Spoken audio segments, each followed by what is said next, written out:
Starting a new hobby can feel super exciting, yet also overwhelming. So today we're going to go to the heart of Hobby Solver. We're going to be talking about how to start a new hobby, any variables that are included when doing so. We're going to be talking about what supplies you might need, how to find the right hobby for you, how to build a routine, and the benefits of having a hobby. Of course, in between sections, I'll use the whiteboard to highlight any key topics. So let's dive into why having a hobby is important. First up, one of the main reasons why people dive into new hobbies is there are various mental health benefits, many of them relating to keeping you occupied when you're either bored or don't have anything to do, which gives you a sense of purpose. They're not just about passing time. Studies show that engaging in a hobby can significantly reduce stress and improve mental well-being. A lot of these hobbies turn into activities that are your thing. People will associate you with them. Like, for example, if you are a woodworker, people will think of you as a woodworker. If you're a sewer who makes creations and gives them to their friends, they'll think of you whenever they see any knitted creations or sewing, any hobbies of that sort. Physical benefits. Many hobbies like hiking, swimming, or even gardening can improve your physical health by keeping you active. Personal development. Hobbies also offer the chance for personal growth, whether it be, there's a lot of hobbies out there that eventually lead to people creating careers out of them, entrepreneurial journeys, and their own businesses of any sort. It's really fun, it's really cool. Learning new skills or challenging yourself can boost your confidence and creativity. Let's go to the whiteboard. So hobbies provide numerous benefits. It obviously depends on what your hobby is, but here's some of the three main benefits almost any sort of hobby will provide when you're participating in it. First up being mental health. Most hobbies, because they're the thing you enjoy doing in your leisure time, they'll reduce stress because they provide an outlet for emotions and just overall increased happiness because you get to participate in what you love. It's an activity you enjoy. Physical benefits, any physical hobbies you might have, such as hiking, gardening, swimming, weightlifting, they'll provide numerous physical benefits like flexibility, strength, and some cardio. All of those providing research behind them for extending your lifespan, reducing stress, and providing an outlet for emotions as well, just like mentioned earlier with mental health, which is really good for your brain. Also, the sense of purpose you get behind hobbies.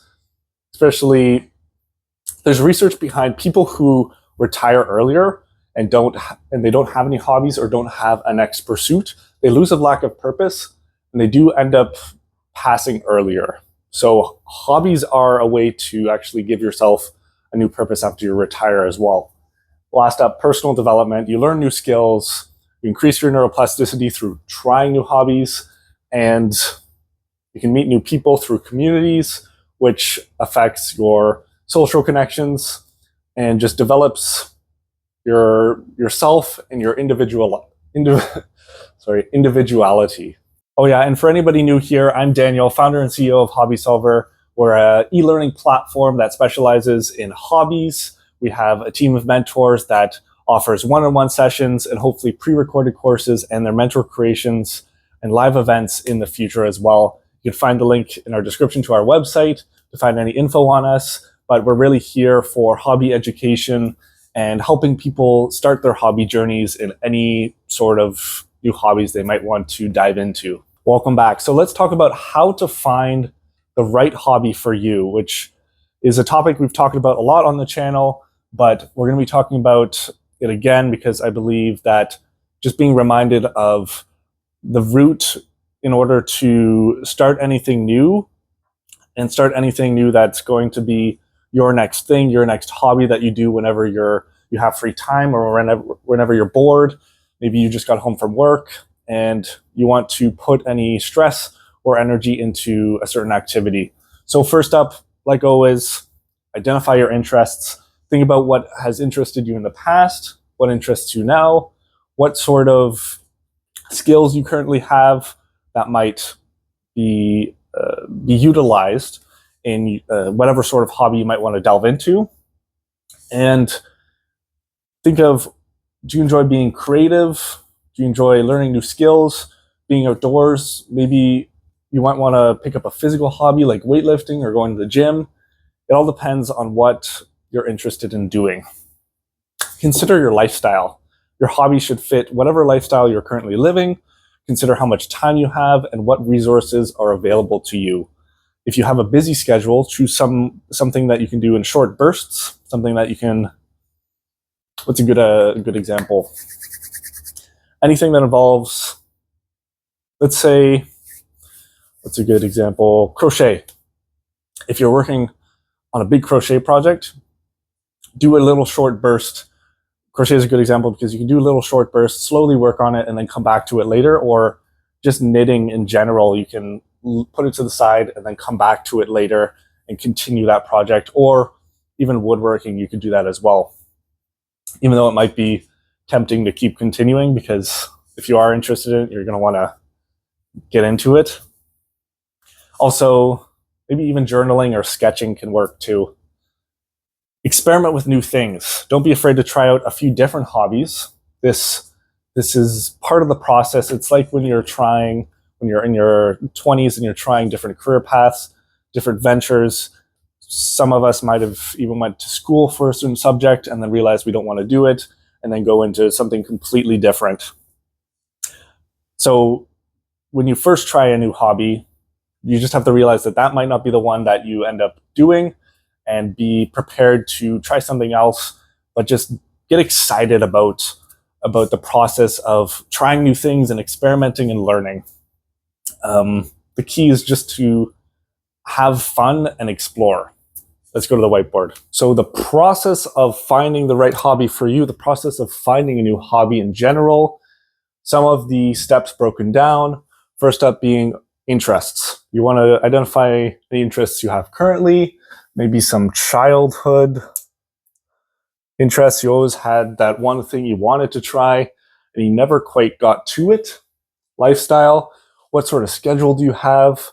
What sort of time and money do you have available? So you want to look at what schedule, how much time you have free. Right. Yeah, we'll just write money.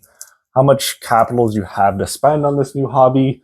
Some hobbies, like I mentioned earlier, don't even have any real startup capital, but if there is investment involved, it's good to know how much you can contribute to it.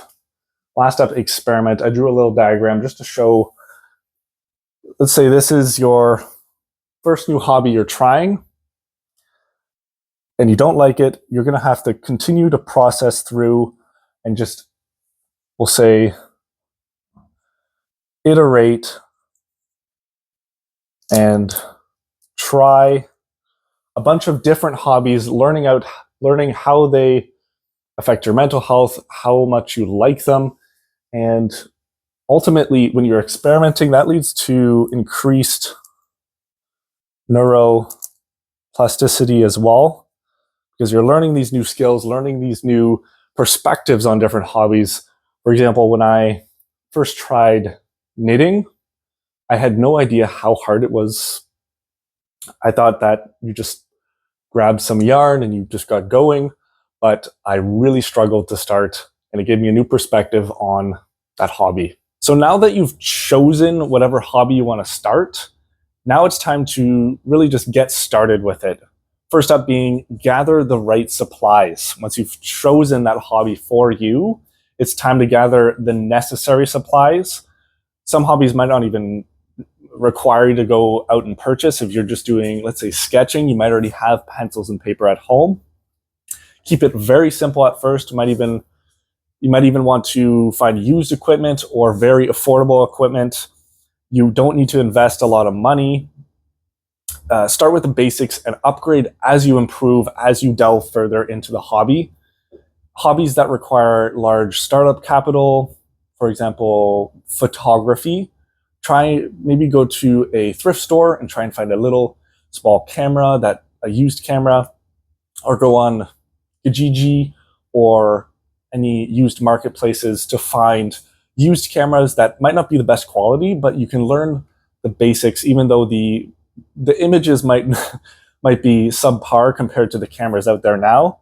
Just focus on the techniques behind it first, and then you can upgrade to that nice camera and get those truly amazing shots.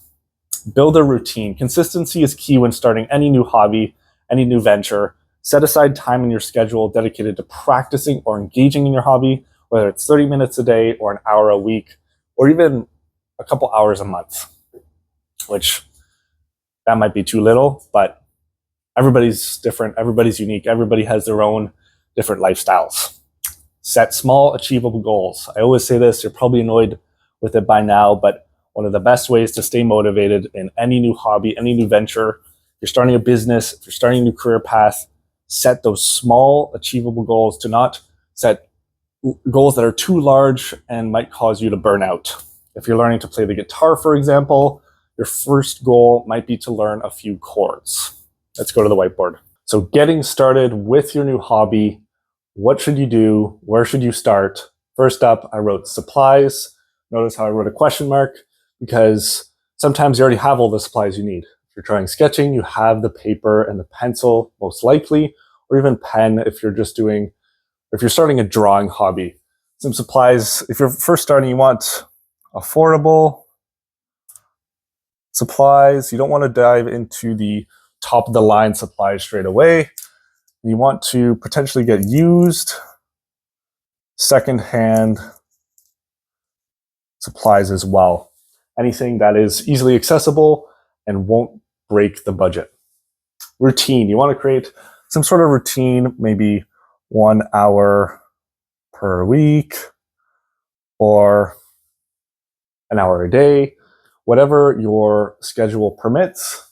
Maybe you want to just set little micro sections, 15 minutes per day. That would be a really cool one, just to get a little bit done every day. If you're working on a certain project, just get it going every day, a little bit of progress, and celebrate the progress you've made as well.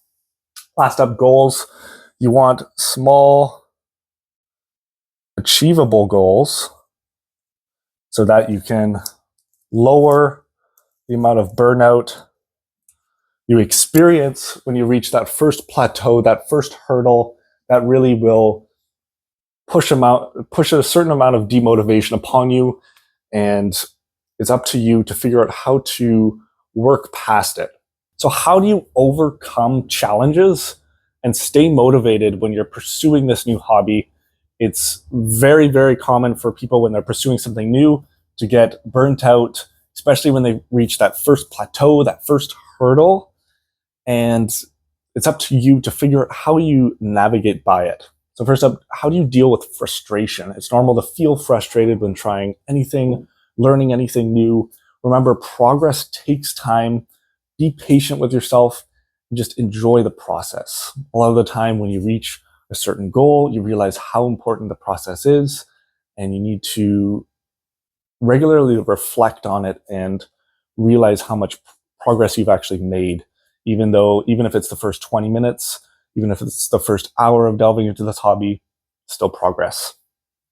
Find a community. Join a community of people who share your hobby and can provide you with valuable info, valuable insight, and some support and encouragement. Whether it's an online forum, local club, or a group of friends, having people to share your journey with is probably the best way to stay motivated and meet new friends and connect with some amazing people. Last up, celebrate your wins, even the smallest ones. Don't forget to celebrate any progress of any sort, whether it's small achievements or mastering a new skill. Give yourself credit for your hard work. So maybe you're watching this video and you're looking for a new hobby to start, looking for your next venture. So here are some fun and popular hobbies right now in 3 different categories: creative, physical, and intellectual. Creative, you can try knitting, sewing, painting, woodworking, etc. Put a comment down below if you want some more ideas. We have a list on our website as well on the Become a Mentor page. It's the hobbies we're looking for mentors in. Physical hobbies. You can try hiking if you love being out in the outdoors and you want to utilize the last few warm months we have before winter time. Yoga, cycling. I want to try weightlifting, or even just a classic running. Intellectual. Chess, puzzling,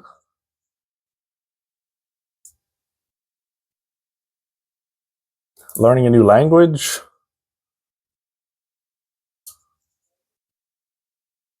etc.